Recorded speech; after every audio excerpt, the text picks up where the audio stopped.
नमस्ते। आप सभी का बहुत बहुत धन्यवाद कि आप सभी मातृशक्ति ने यहाँ पर अपना कीमती समय दिया और सभी को मदर डे की हार्दिक शुभकामनाएं। आज हम माताओं के कर्तव्य को लेकर यहाँ पर उपस्थित है कि क्या माताएं अपने कर्तव्य को अच्छे से निभा रही है। तो देखने से ये पता चलता है कि माताएं अपने कर्तव्य को अच्छे से जिम्मेदारी से नहीं निभा रही, क्योंकि सिर्फ जन्म देने से तो जननी बनती है, जन्म देने से तो जननी बनती है, असली माँ तो बच्चे का निर्माण करने से बनती है। जब कभी भी यानी के पास्ट में आपको मैं एक बात बताऊं तो योगीराज श्री कृष्ण जी के सामने जब उनकी दोनों माताएं खड़ी थी, यशोदा मैया और देवकी जी, तो उन्होंने सबसे पहले चरण स्पर्श जो किए थे वो यशोदा मैया के किए थे। क्यों?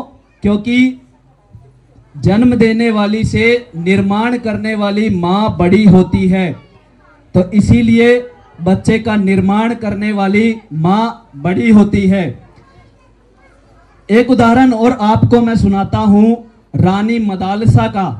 रानी मदालसा की एक बार अपने हस्बैंड से यानी के पति से बहस हो गई किसी बात पर। तो राजा कहता है कि मैं अपने पुत्र को राजा बनाना चाहता हूं। तो इस बात पर रानी कहती है कि जैसा मैं चाहूंगी मेरा पुत्र तो वैसा बनेगा। और जब उनके घर में पुत्र की प्राप्ति होती है तो वो अपने कमरे में चारों तरफ सन्यासियों के, बैरागियों के फोटो लगा देती है और बच्चे को सन्यासियों की कथाएं सुनाती है। और जैसे ही वो बच्चा बड़ा होता है तो बड़ा होते ही जंगल की तरफ चल देता है, यानी कि वो सन्यासी बन जाता है। तो इसी प्रकार से वो अपने तीनों बच्चों को, यानी कि 3 बच्चे, वैसे तो 4 बच्चे थे उनके, पहले 3 बच्चों को वो सन्यासी बना देती है। अब चौथा बच्चा थोड़ा सा 8-10 साल का हो चुका था। तो अब राजा कहता है रानी से, हे रानी, मुझे तो अपनी चिंता हो रही है कि जब मैं बूढ़ा हो जाऊंगा तो मेरे इस साम्राज्य को कौन संभालेगा, क्योंकि आपने तो मेरे 3 जो बड़े बच्चे हैं उनको तो सन्यासी बना दिया, अब ये एक बच्चा बचा है, अब इसका भी पता नहीं तुम क्या बनाओगी, क्योंकि माता निर्माता भवती, माता ही निर्माण करती है बच्चे का। तो इस पर रानी मदालसा कहती है कि कह दो राजन, मैं हार मान गया। तो राजा कहता है कि मैं हार स्वीकार करता हूं। तब फिर वह एक बार फिर से, यानी कि लगा लीजिए, अपने कमरे में चारों तरफ राजा के यानी कि वीरों के फोटो लगाती है और बच्चे को राजाओं की कहानियां, बड़े बड़े वीरों की कहानियां सुनाती है और वही बच्चा उनका बड़ा होकर राजा बनता है। इंग्लिश में कहते हैं कि mother is the first master, यानी कि माता प्रथम गुरु होती है।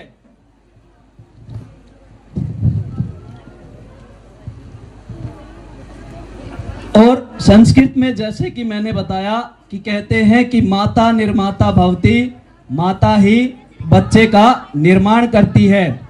इसी बात पर माताओं के ऊपर ऋषि दयानंद जी सत्यार्थ प्रकाश में दूसरे समुल्लास में लिखते हैं, माता शत्रु पिता बैरी, माता शत्रु पिता बैरी, ये न बालो न पाठित न सोते सभा मद हंस माँ यथा, यानी कि वो माता पिता अपनी संतान के स्वयं शत्रु होते हैं जो अपने बच्चे को अच्छी शिक्षा नहीं देते। स्त्री को तो ब्रह्मा भी कहा गया है। ब्रह्मा का अर्थ किसी को पता है?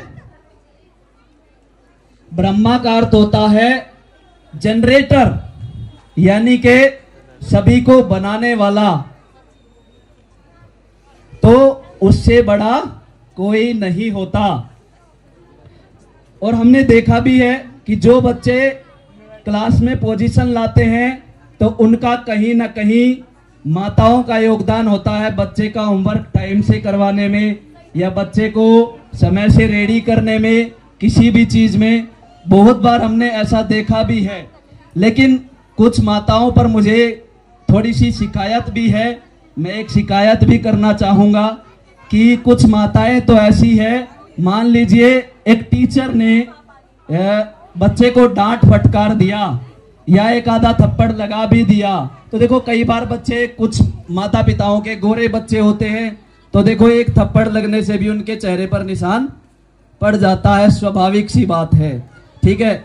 लेकिन वो ये नहीं देखती, अगर उनको शिकायत भी करनी होती है तो ये नहीं कि भाई बच्चे को साइड में या तो छोड़ कर आए या घर छोड़ कर आए और फिर शिकायत करे, उनके सामने ही हमसे लड़ने लग जाती है।